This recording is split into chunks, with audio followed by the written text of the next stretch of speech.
Shalom and welcome everyone to the ICEJ's webinar series. I'm David Parsons, Senior Vice President with the International Christian Embassy in Jerusalem, coming to you from our TV studios here in our Jerusalem headquarters. We've got another hot topic this week. I really want to have a special guest from Washington. I think throughout the 10 months or so of this war between Israel and Hamas and other fronts, we haven't had someone bringing us firsthand a perspective of what's happening in the U.S. in Washington, D.C. But we have Dr. Michael Doran on the topic of checking the vital signs of U.S.-Israel relations. Good to have you, Michael. Great to be here. Thank you. Okay, let me give your credentials. He's director of the Center for Peace and Security in the Middle East and a senior fellow with the Hudson Institute, one of the leading think tanks in Washington, D.C. He studied at Stanford and Princeton, taught at New York University, Princeton U, Central Florida, and he's also served in key policy positions in the Pentagon and on the National Security Council under President George W. Bush. And Michael, I've watched several videos, read some of your writings on tablet and some other publications, and we're really, really pleased to have someone of your credentials with us today. Well, thank you so much. It's a great honor to be here. Okay, we're talking the vital signs of U.S.-Israel relations, always very important for Israel to maintain good relations. And when you check someone's vital signs, it's heartbeat, temperature, breathing. You know, you got to take the cold ear things and put it on your back for your lungs, and blood pressure. And I think U.S.-Israel relations needs a medical checkup because there's been a lot of hiccups, a really bad case of hiccups over the course of the last 10 months of this war. And we just want to talk to you about this, the troubles between the Netanyahu government, the Biden administration. And first of all, tell us who's really running the White House and especially foreign policy. Yes. Are we checking the right patient? Yeah, right. Well, if I'm to be completely honest with you and tell you what I really think, I think Barack Obama is running the show. But, from his basement. Yeah, from his basement. But I want to maintain credibility with all the people who will see that as a terrible conspiracy theory. And I'll say, well, David, the President Biden, he's not really in top form. I think everybody sees that, and Kamala Harris is starting to take over, and there's Jake Sullivan, the National Security Advisor, and Tony Blinken. They all have a role.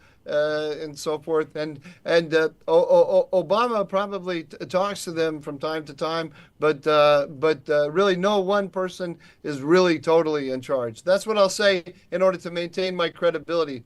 But the ideas behind look, all joking aside, Barack Obama is the guy who called up Pete Buttigieg and Amy Klobuchar and others back in 2020, and told them that if the non-Bernie Sanders vote is split in the primaries, in the Democratic primaries, between a number of different candidates, then Sanders is going to come out on top. So we have to consolidate all of the non-Sanders vote behind one person. And I, Barack Obama, think it should be Joe Biden. So Amy out, Pete out, and they left, and we got Joe Biden. And then there was and then Obama, who has this unique position of being legitimate among centrist Democrats and among progressives, he brokered some kind of deal between the progressives and the centrists, which allowed Bernie to come on board and be supportive. And now we have another crisis for the Democrat, or potential crisis for the Democrats. The world saw that Joe Biden is not in peak form. Let's be nice to the man. He needs to and check his vital signs. he needs to check his vital signs. And Dr. Barack, together with his assistant Nancy Pelosi, they said, Joe out, Kamala in. And well, there was a little bit of a hiccup there because I don't really think Obama wanted Kamala, and Biden kind of forced him to take her. But then he said, okay. So it's a consortium, or it's a committee running the foreign policy, but Obama is more than first among equals. A lot of the policy. Sorry, David. I know I'm going on and on about this, but one last point. He really cares. He really cares about Iran policy and policy toward Israel. These are some of the things that he thinks are his legacy, and he is still working to ensure that things move in that direction. All of the Biden staffers, senior Biden officials, they all worked under Obama on this Iran issue, on the Israel issue, and their inclination is still to move in the direction under Biden. They're moving in the direction that Obama set. Yeah, and at least you have to say they continued some of Obama's appeasement policies towards Iran and a bit of a stiff arm against Israel. Can you give us some of we're calling them hiccups, some of the worst hiccups over the past 10 months? I think one example is the slowdown of the arms shipment of heavy bombs. It could have been even more. But some of the real friction points over the last 10 months that you think shouldn't have happened. Well, there's a fundamental misalignment as I see it between the administration and Israel in terms of fundamental war aims. We know the major war aims, that the official war aims of the Israeli government are destroy Hamas as a military organization, destroy it as a governing political body in Gaza, and return the hostages home. Those are the three key goals of the government officially. I would add to that a fourth one, which hasn't been voted on by the cabinet, but I think just by the nature of Israeli politics makes it a war aim, and that's to return the people of the north. These are the 80 to 100,000 displaced Israelis from the north to their homes, and not just to return them to their homes, but return them with the sense that they are not in danger of being attacked by Hezbollah at a moment's notice. That nothing will happen to them in any way similar to what happened to the people in the Gaza periphery on October 7th. Those are the Israeli war aims.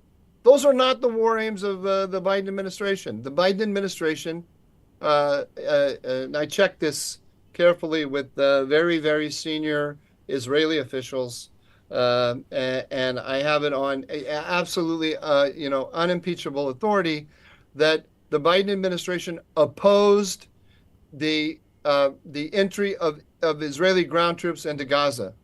It opposed then in general. And then it opposed the entry into Gaza City, and then it opposed the entry into Khan Yunis, and then it opposed the entry into Rafah. Now, we heard a lot of murmurs about this in the press until we got to Rafah, and then when we got to Rafah, the president himself came out and said, in no uncertain terms, don't go into Rafah. So, the hiccups that you're talking about. I wouldn't use that word because the misalignment has been fundamental, and it's not like they want to in their rhetoric to the American people who are pro-Israel. America is a Zionist country, and the administration does not want to admit the extent to which its policy is designed to restrain Israel. So they have developed a rhetoric which allows them to put Israel in a bear hug, and to talk very sternly to Israel behind the scenes, and then in public they present that bear hug as an embrace of love, as a loving embrace, and that's not what it is. I think one of the strange things to watch over the past months has been the Biden administration, certain officials, a lot of Democrats talking about the radical right government in Israel, the worst radical right, even while Benny Gantz was in the government, and it was a more centrist, united, representing all of the country, and Netanyahu really representing himself, the view of the majority of the country. And why hasn't that been conveyed across the Atlantic to policymakers in Washington, to the administration, that all Israel is basically behind Netanyahu on these war aims? Well, they know that, and they're afraid of that. The default setting of all of these former Obama staffers who are now Biden staffers is that a major strategic enemy of the United States in the Middle East, or at least a strategic challenge of the first order, is the Israeli right. They are dedicated. They are dedicated to defeating the Israeli right. So on October 7th, when you and I read the news, our first inclination was to say, our enemy Israel is under attack. Our enemy Israel is under attack by a coalition headed by Iran. It's not just by Hamas. And if we had any doubt about that on October 7th, on October 8th, Hezbollah is opening fire against Israel, and shortly after that, the Houthis are opening fire. So clearly, this is a coalition led by Iran, who itself in April then launched the biggest barrage of ballistic missiles that any country has ever launched against another. So you and I will say the United States should line up behind Israel. Israel is on the front lines for the United States fighting its enemy. That is not how, fundamentally, that is not how the Biden team saw it. When they saw October 7th, they said, oh no, this is a really bad thing that happened to Israel, and it's going to strengthen the Israeli right. So our goal should be, number one, stop the war as soon as possible, and stop it in such a way that we preserve the two-state solution, which is under threat from the Israeli right. And so they have been putting political pressure. They make a big deal, the Biden administration makes a big deal about the religious nationalist allies or coalition partners of Prime Minister Netanyahu in this government. I'm talking about the finance minister Smotrich and National Security Minister Ben Gvir. These are the boogeymen. The administration wants to bring down the Netanyahu government and replace it with its dream is bring it down, replace it with Gantz, Lapid, and maybe a number of other figures, something like the government that existed before, in the government before last, Netanyahu's government. And they want to do that by driving a wedge, or two wedges, or a wedge between Smotrich, Ben Gvir on the one hand and Netanyahu on the other, but also between the national security elite in Israel and the government and the political officials. There's a huge contradiction if you think of what the Biden administration is calling for in terms of its rhetoric. There's a huge contradiction here. On the one hand, they're trying to shut the war down now, and they don't just want to cease fire for 42 days and return of the hostages. They want the war to end. They want that to be the beginning of the end of the war. And President Biden has openly said this. So that's no secret. But if we end the war now, David, then Hamas stays in power. Hamas stays in power as the governing institution. And if we end the war now, pull out the Israeli troops, and then start pumping in aid to Gaza, which is what the administration wants, Hamas is going to spring forth again, just like weeds after a rain. So the idea is there's the contradiction here is on the one hand they're saying two-state solution led by a revitalized Palestinian Authority, as if there's going to be no more Hamas on the one hand, but on the other hand we're gonna carry out policies that are going to ensure that Hamas comes back. They're not stupid. They know that this contradiction is there. They're willing to accept the contradiction because the real goal is to bring down the Netanyahu government. Yeah. If we bring this up to within the last few days, I was a little surprised at how when Secretary of State Blinken was here over recent days, he says Israel has accepted the American bridging proposal to get a hostage release and truce deal in Gaza. And Netanyahu has accepted it. Even Netanyahu, he said it when the Egyptian and Qatari moderators are saying, no, that's not the case. But it seemed like a public show, perhaps why the Democratic Convention was going on, to at least show they're working on it and they've made progress. How do you read all that? I don't read it very well. I was frankly very confused by it, because if you bought everything, I don't know if what I said was very clear, but if you bought everything that I said just in my last answer, then what should have happened, so what I was saying is that the Biden administration is working with, or at least in parallel with, elements of the defense establishment in Israel to put political pressure on the Netanyahu government. Because Smotrich and Ben-Gvir will never accept a two-state solution. They'll never accept Palestinian Authority working significantly in Gaza. It'll just be a front for Hamas, really. So, so what you would expect by that analysis is that Blinken would come in and say, we could have a deal, a ceasefire, Prime Minister Netanyahu, if you would just accept the withdrawal of the Israelis from the Philadelphia corridor. That's the area where the friction came in. But what happened is Blinken came in and publicly endorsed the position of Netanyahu when Gallant, the defense minister who represents the Israeli security establishment, himself has been saying, well, we can get out of the Philadelphia corridor. We don't have to be there. Netanyahu is being extreme in this case. And then, so Blinken, in a sense, came in and supported Netanyahu against his domestic rivals. I did not expect this. It surprised me. I think your analysis that maybe this was just to kind of throw up some smoke while the Democratic convention is going on, maybe that's right.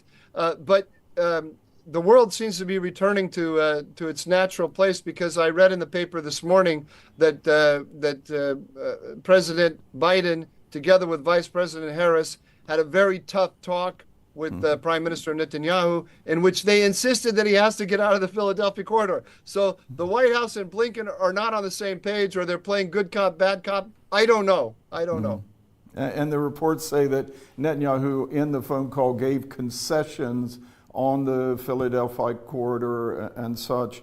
I think it's interesting, my own view, that Netanyahu, because of the one-year anniversaries coming up and the whole Jewish tradition of Yazrites, on the one-year anniversary of a death, you have solemn remembrance, that as Israel goes through this difficult anniversary, Netanyahu would like to have a little peace and quiet and a few hostages back. So something has changed in the last week or so in his stance. He's making some concessions, I believe, to try and get that. But Sinwar, he has been wanting, a truce on his terms, of course. But all of a sudden, he wants the war to continue. He doesn't want a deal right now because he wants Iran and Hezbollah to attack.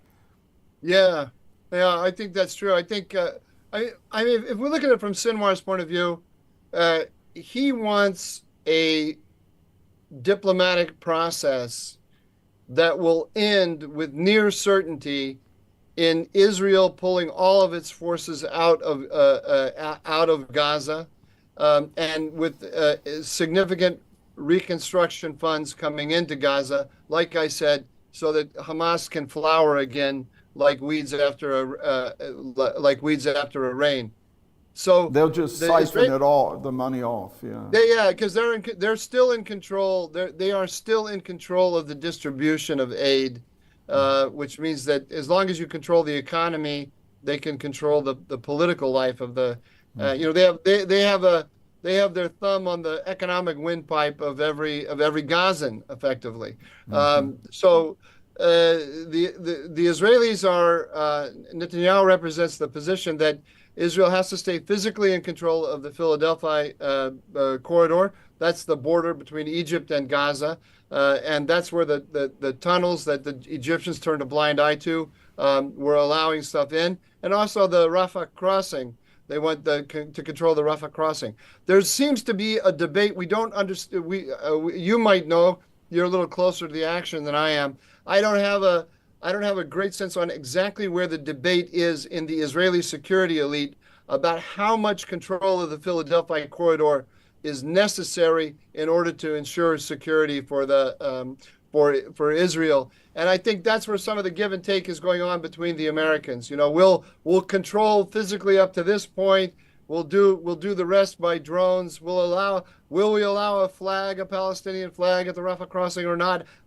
Exactly what all the details are, we don't really know. But there's some sort of debate inside Israel, and then there's some sort of debate between the Americans and the Israelis. The Americans are being kept apprised. The Biden administration has been kept apprised of every nuance in the debate inside Israel by their friends in Israel who want to topple Netanyahu. So Sinwar wants to get rid of all of the Israeli presence, and that means that he'll continue to hold on to the Gaza Strip. Netanyahu is trying to hold on to enough of a presence that he can authoritatively promise his public that Sinwar will not climb out of a tunnel and make a victory sign and then be regarded as the new Saladin of the Middle East. I think it's personal between the two, because Netanyahu agreed to the Gilad Shalit deal 2011 that released Sinwar, and he wants to end the Sinwar threat.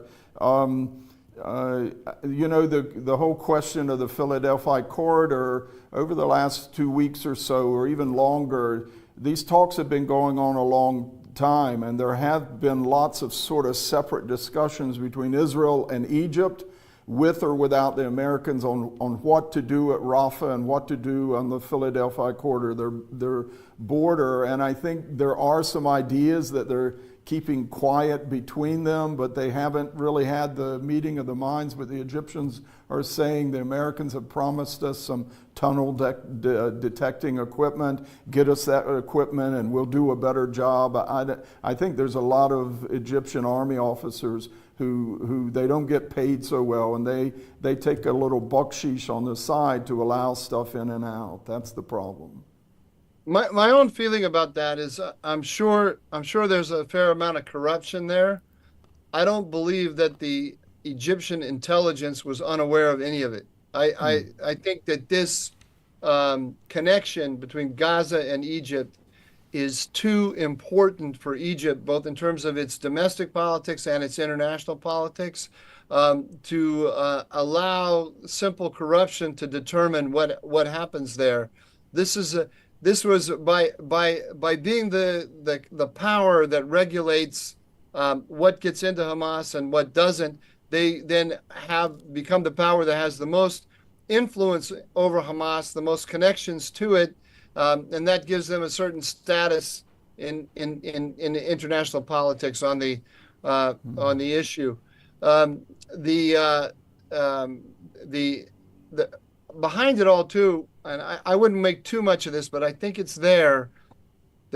There's no patriotic Egyptian, I think, who doesn't feel a little bit humiliated by the peace agreement with Israel. They recognize it's in the interest of Egypt, and it's lasted for 50 years. It's great, but they don't see it as an achievement. They see it ultimately as a wise and necessary policy following a defeat. Really, and so there's a side of them. There's a side of them that likes to see Israel a little bit under the gun. Yeah, even though there's a monument in Cairo, a big monument to the victory of Egypt over Israel in 1973. Right, But it right. was a humiliation, really. Yeah, Kissinger, there's some humiliation baked into that somewhere. yes. Let me ask you this. Let's go outside the beltway around Washington and to heartland America in an election season. Even with all these pro-Palestinian, pro-Hamas protests at the DNC and all, does the average American still support and sympathize with Israel in this conflict and in general? I think so, absolutely. But I have to say, the left here has done an amazing information operation. I mean, that's how I see it. The using all, especially at the universities, creating this climate of controversy around things that a year ago no American would have found controversial at all. It kind of reminds me of this is a kind of silly comparison, which just popped into my head. It's always dangerous to make comparisons that just pop into your head in that moment. But it kind of reminds me of the Kavanaugh hearings, you know? All of a sudden, all of these women were coming out of the woodwork saying, making these, or all these Absurd allegations. absurd allegations, absolutely absurd. But the press is running with every one of them. I can't remember all the details. Had Kavanaugh running some kind of drug and prostitution ring. I mean, it was so stupid. It was so stupid. But you create enough smoke like that, and then people start saying, "Well, wow, if there's this much smoke, there must be fire." And especially I think younger people who haven't seen enough rounds of this, haven't seen good people destroyed with this kind of thing, and then said, "Hey, can I really trust what's being said?" They don't have enough skepticism. So my answer to your question is the American people, absolutely, the polling shows this. They are horrified by what happened on October 7th. They are horrified by all the terrorist supporters that are being coddled on American campuses. But there's probably, I think, a lot of younger people, especially, who are wondering, wow, can it really be as simple as my mom and dad are saying? Isn't there some fire where there's all this smoke? Yeah. Look, you are, I hate to say, I'm careful calling people expert, but you've spent your whole life as an analyst on the entire Middle East, so the whole Middle East is fair game. But you've got Iran and Hezbollah both threatening to punish Israel, retaliate for the killing of the senior Hezbollah commander in Beirut and the Hamas leader Ismail Haniyeh in Tehran, embarrassing the clerical regime there. But they haven't carried out these attacks. Why do you think they've held out so far? So first of all, I don't feel bad that you insulted me with the title expert.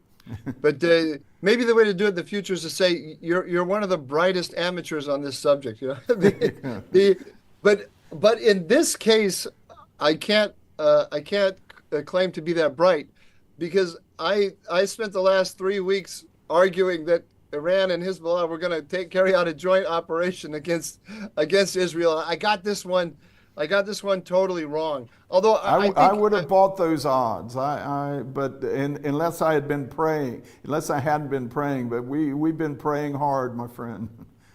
So okay, so I have you to blame for my prediction being wrong. I believe so. I believe there's a hand of restraint and fear on them that wasn't there before. It has to do with Israel showing its independence from the Biden administration, that the U.S. cannot restrain him, and that has put a little more fear of God in Iran and in Hezbollah. I totally agree with you. I think that has to be the answer. I agree with you 100%. There's another that's on the good side. On the bad side, I think that one of the things that Iran has been playing for is in this whole war is American policy. So you can look at the resistance axis that's Iran, Hezbollah, Hamas, the Houthis, the militias in Iraq and Syria. This is the first time that the resistance axis has directed all of its every element of it has directed its fire against a single target, in this case Israel.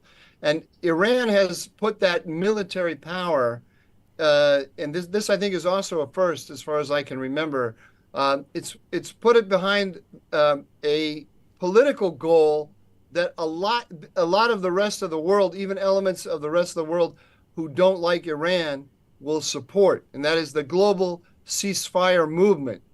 And so, how this, if you're looking at this from Washington, the Biden administration, which has all those inclinations that I talked about in the beginning of wanting to restrain Israel, that's a strategic goal, is to restrain Israel.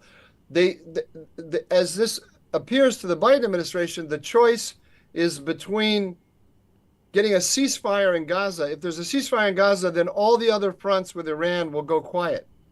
And so the Biden administration sees the choice is to escalate against Iran to try to restrain it through traditional military deterrence, or pressure Israel to stop its war in Gaza, preserve Hamas in that regard, and then get quiet with Iran. So buy a quiet Middle East from Iran at the expense of Israeli security. The administration has kind of come down in the middle here because it built up forces to pose a credible threat to Iran. But the real emphasis was the bear hug on Israel from its point of view. At the same time, though, just as you said, Israel understood that if it is seen as totally under the thumb of the Biden administration, and Tehran can just go to Washington and say, restrain the Jews, and Washington will do it, that's the end. Israel becomes a vassal, and a very weak vassal, and ultimately will lose all of its security. So it started, Netanyahu, I think, very, very judiciously and wisely started showing the rest of the world, and especially the Iranians, that they cannot restrain Israel in that fashion. And that kind of that changed the calculations. But I'm still concerned, that changed the calculations in Tehran. I'm still concerned about the Hezbollah-Israel dynamic, and that's where we could see possibly the escalation. The war, if Hezbollah hits Israel like it did when it killed all those 12 kids in Majd al-Shams, where Israel will have to respond aggressively, that could escalate quickly, and that could then suck in Iran. I don't think that that's the number one scenario right now. It's still a possibility. So I would ask you to keep praying so that we don't see that. Yeah. Some of the analysis right now is that the Iranians have decided to just hold off because the U.S. moved too much hardware into the region, but they want Hezbollah to attack. And in the last couple of days, we are seeing another little spike between Israel and Hezbollah. Hezbollah targeted deliberately the civilian town of Katsrin, the sort of civilian hub of the Jewish communities on the Golan, and it was very deliberate. In Israel, I think they hit 12 targets in South Lebanon overnight last night, really taking it back, but seems to be crossing a red line. Let me ask you this.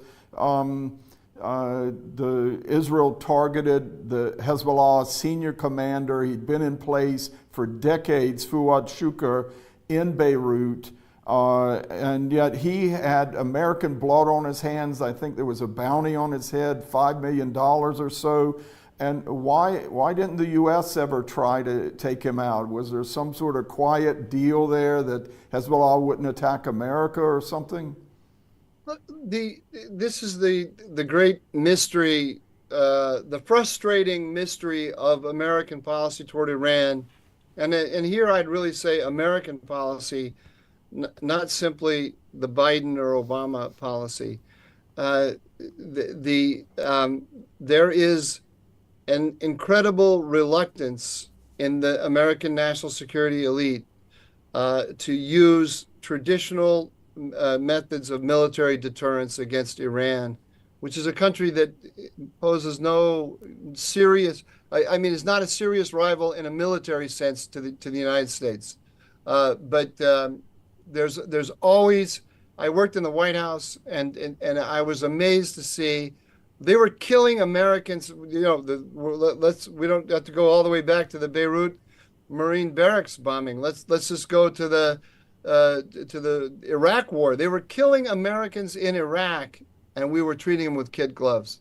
I could probably talk to you for an hour about my thoughts about why this is, but let's just keep it short and say there is this unbelievable traditional reluctance, and it's on the Republican side and on the Democratic side. I'll have to say about when I said Netanyahu was very judicious, the Israelis were very judicious about how they demonstrated to Iran and to Hezbollah that they couldn't be controlled by the Americans. It was very clever of them to pick Fuad Shukr as the guy that they would take out in retaliation for the Majd al-Shams attack, because the Americans can't say, why are you taking him out? Because he's an enemy of America. Yes, all those U.S. Marines from the Marine barracks bombing in Beirut, and I think also involved in the U.S. Embassy bombing there. And a couple of dozen Frenchmen as well. Yes, yeah, there were some French soldiers as well. How concerned, let's sort of gingerly step into the election season. How concerned are you with the prospects of Kamala, however you say her name, Harris, becoming president and caving to the demands for an arms embargo by the pro-Hamas wing of the Democratic Party? Well, I'm very concerned. I can't. I don't think there's any way to look at this and not be concerned. The best thing, I mean, she is marinated. She doesn't have a lot of experience in foreign policy. To the extent that she has been marinated in these anti-Israel juices. Now, the best thing we can hope for is that she is that she's opportunistic and not really a conviction politician, and that once she takes power, she'll start to bob and weave, kind of how Biden has. You know, Biden has been juggling the anti-Israeli progressive left with the centrist Democrats who consider Israel to be an ally. But she's going to be surrounded by advisors that she's worked with who think that the most important thing the United States can do in the Middle East is restrain Israel rather than restrain Iran. And she grew up and came to her maturity, her political maturity in San Francisco, California.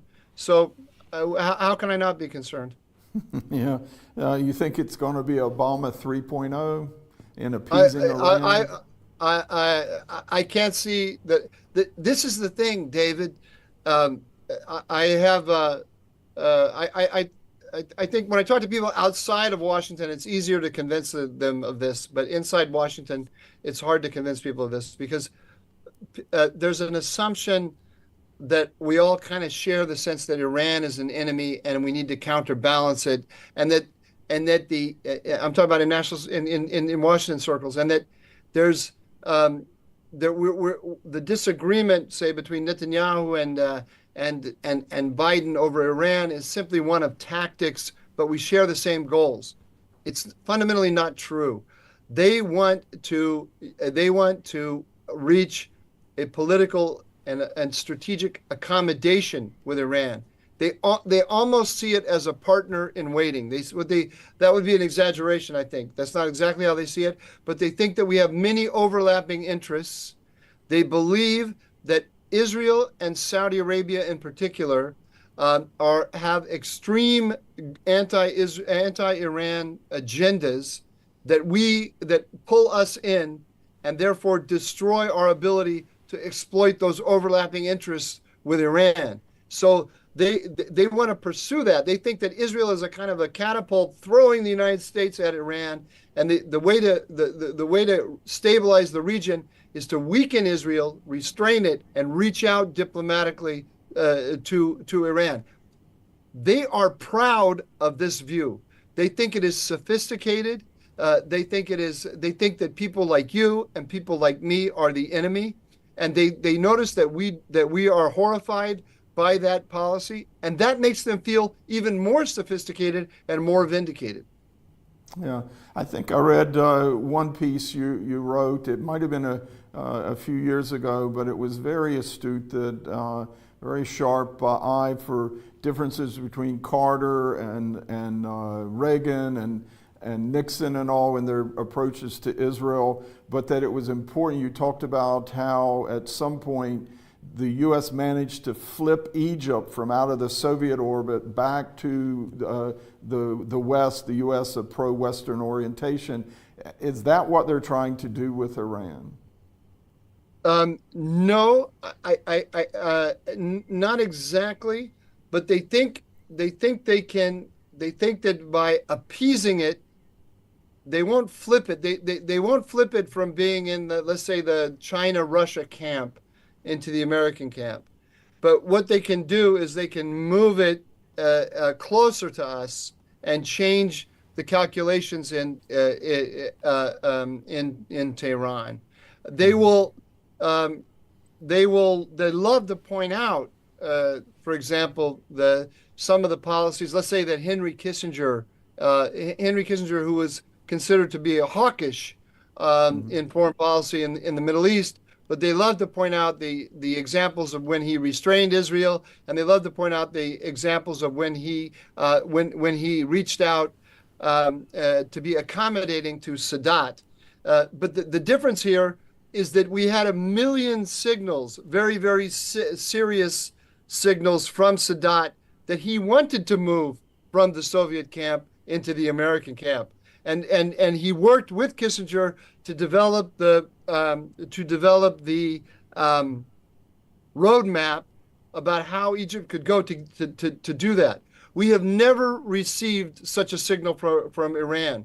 What the administration keeps doing is it keeps offering Iran a policy of mutual non-belligerence, and in the belief that sooner or later Iran is going to say, "Oh yes, that's a great idea." So it's trying to tutor Iran in the wisdom of mutual non-belligerence.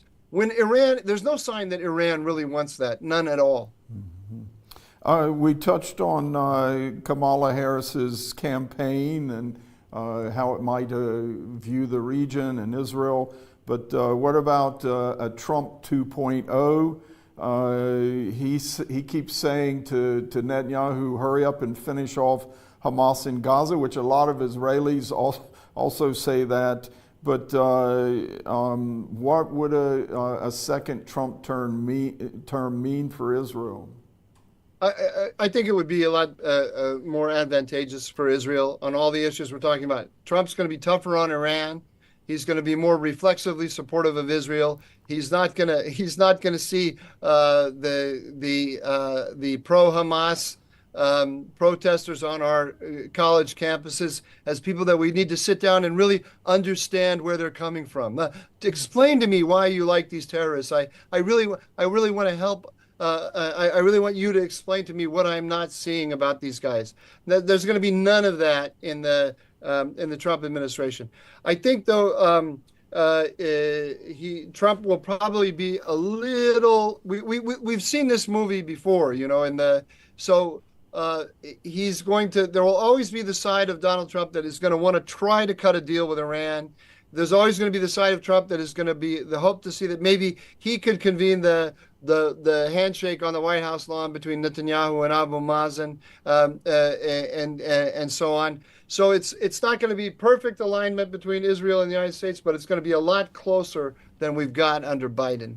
Yeah, he did incredible things for Israel, recognizing the Golan, moving the embassy, which is an issue I worked on cutting off funding to the PLO, saying the settlements are legitimate, cutting off or backing out of the Iran deal. You name all these things. The only thing left is to rebuild the third temple. Right. So yeah, exactly. Yeah. And thank you for the work you did on moving the embassy. That's fantastic. Yeah. Last question, and we'll get you out of here. We're staying in the Middle East region. This is your bailiwick.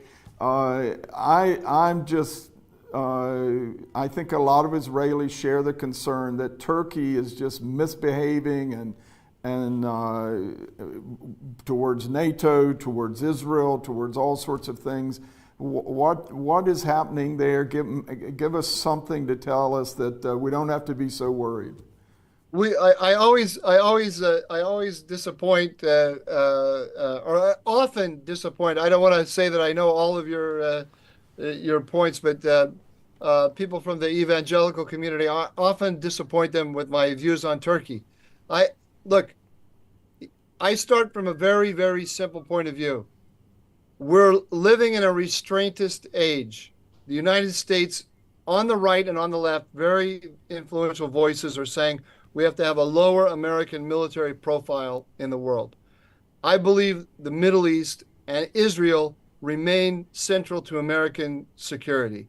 So if you say, but we're going to have less American military activism, let's say, in the Middle East. There are only two countries in the region, two allies of the United States. Pardon me, sorry, somebody is trying to call me right now, and they're managing to. I thought I had my do not disturb thing on. They're managing to confuse the screen here. There are only two countries that are allies of the United States that can project military power beyond their borders in any kind of significant way, and that's Israel and Turkey. And if we lose Turkey, we're going to lose the Middle East. So I think we need a complete reorientation with Turkey. We need to stop supporting the PKK in northeast Syria, which is what we're doing. It's really antagonizing not just Erdogan, but all of the Turks, and putting a cloud over the U.S.-Turkish relationship. So I'd like to start with that. The Turks are simply not going to see eye to eye with us on Gaza. There's no way. I think we need to look at that kind of like how it was during the Cold War with Israel and Saudi Arabia. Saudi Arabia was antagonistic to Israel, very antagonistic to Israel. It was still an ally of the United States. It was our job to present a picture of the region to our allies, and to assign roles and missions to them in consultation with them that allowed us to be a kind of buffer between Israel and everybody else. What we're doing right now by pulling back, restraining Israel, is that we've created a vacuum in the region, and there's a competition. People aren't paying attention to this. There's a competition in the region now between Iran and Turkey. I'm talking about for domination of the Muslim areas. An arena of that competition is Israel and Gaza. And the Iranians are hitting the Turks very hard, saying, you're imperfect Muslims because you're not supporting the Muslims against the Jews. I think if we have a more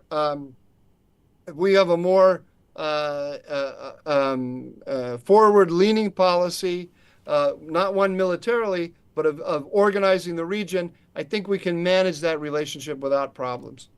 Okay, well, we hope you can have some influence there in Washington if we get a more common sense and conservative administration in there. We've been talking to Dr. Michael Doran, a Middle East scholar and former U.S. government policymaker at the Hudson Institute in Washington, talking about checking the vital signs of U.S.-Israel relations. I know you need to go. We thank you for your time, Michael. Thanks. It's been great. I'm a talented amateur. Remember that. Okay. Yeah. All right. Thank you very much. That's our time for today. We just appreciate everyone joining us here on the ICEJ webinar series every Thursday at 3 p.m. This week we had a different broadcast time, but normally we're on Thursday, 3 p.m., but you can watch it over the weekend, catch up when you have a little more time with our weekly webinars. We also want to remind you at 4 p.m., top of the hour, every day, Israel time, we have our global prayer gathering Join 1,000 Christians or more from all over the world in praying for Israel in this region to get out of this current conflict in a way that brings Israel victory. Amen. So thank you for your time, and God bless you from Jerusalem.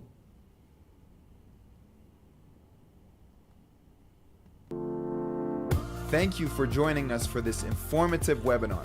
Be sure to subscribe to our social media channels or visit our website at icej.org for upcoming webinars and more ICEJ exclusive content. Appreciate it. In just a few months, this coming October, Israel will be marking 1 year since the great tragedy of October 7 last year. And we want to invite you to join us here in Jerusalem at that time to help encourage and comfort the people of Israel.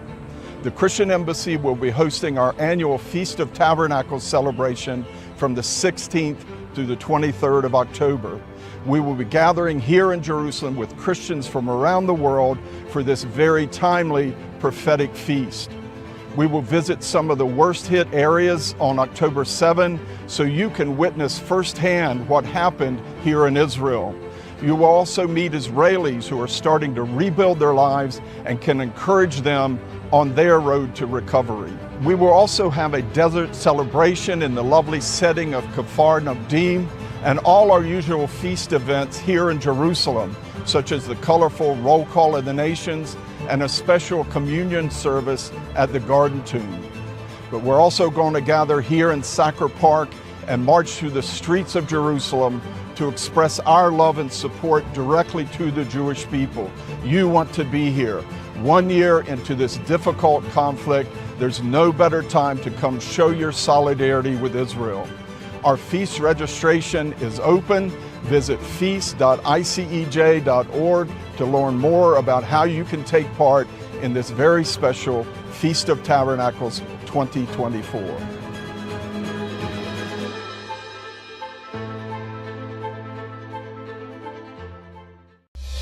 Want to stay up to date with the latest developments in Israel? Make sure to check out our weekly recap where we give you the most important headlines every single Monday. Follow us on our social media to stay notified.